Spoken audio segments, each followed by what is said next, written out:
Pemirsa ya, kita akan melanjutkan nanti kisah dari Mbak Citra, Ibu Citra yang Masya Allah baru aja menikah, dapat kebahagiaan, tapi dapat palu godam, nggak bakalan kayaknya punya anak karena penyakit apanya?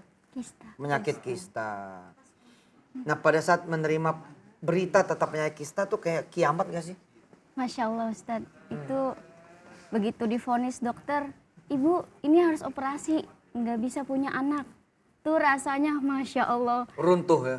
Subhanallah, nangis, bener-bener nangis. Jadi alhamdulillahnya saya gini berpikir, dokter dokter bisa menjamin kalau ketika saya sudah operasi, saya punya anak. Kata dokter 50-50, dalam hati dia nggak bisa ngejamin, gimana saya bisa percaya sama dia. Saya bilang gini, dokter itu bukan Tuhan, dokter itu bukan Allah, ya kan? Ada yang mengatur segalanya, saya pikir gitu.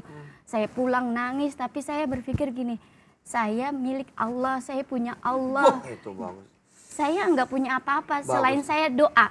Akhirnya saya juga suka ikutin ceramah tausiah dari Ustadz dulu di televisi atau di radio. Ketika kita punya masalah, kita cari solusinya. Siapa? Yaitu Allah. Kita mintanya sama Allah. Akhirnya saya rutin Ustadz sholat taubat. Mungkin kita nggak tahu dosa mana yang menyebabkan kita terhalang. Kita nggak tahu dosa mana yang menyebabkan Allah belum mempercayai kita mempunyai keturunan. Saya sholat taubat, terus saya sholat tahajud, saya sholat hajat, sampai rutin tiap malam.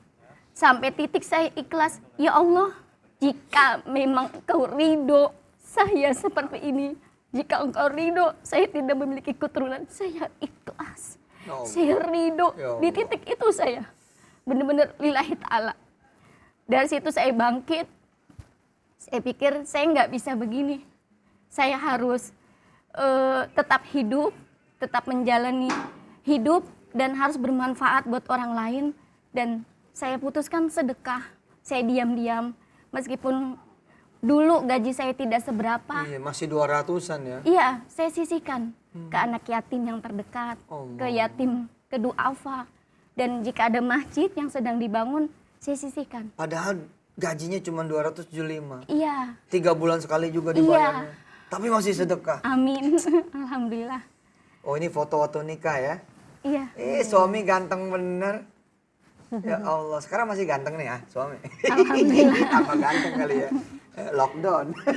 Biasa kalau lockdown orang tambah montok. terus. Ini seru ini ceritanya. Iya, alhamdulillah.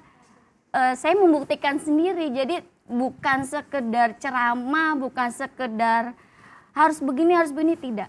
Insya Allah saya buktikan sendiri. Iya.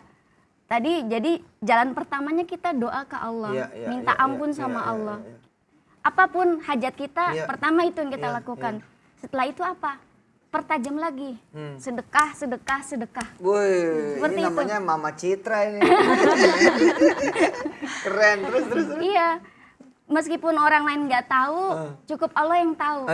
Kita nggak usah bilang dari siapa, nggak usah, langsung aja, Bu, misalkan ke masjid, dari siapa, udah Pak ini, itu cukup, nggak usah kita doain saya ya, dan saya nggak usah, cukup Allah yang tahu tuh. Bagi Mbak Citra begitu. Iya. Jadi ibaratnya kita kan punya keinginan, pasti Allah mendengar. Sekecil apapun keinginan, Allah mendengar dan Allah mengabulkan, meski waktunya entah kapan, entah tertunda seperti itu. Keyakinan saya begitu, Ustaz. Nah, terus kistanya beres tuh? Alhamdulillah. Itu saya sambil kita doa, kita sedekah, kita berobat juga. 2 bulan saya berobat, ya kan.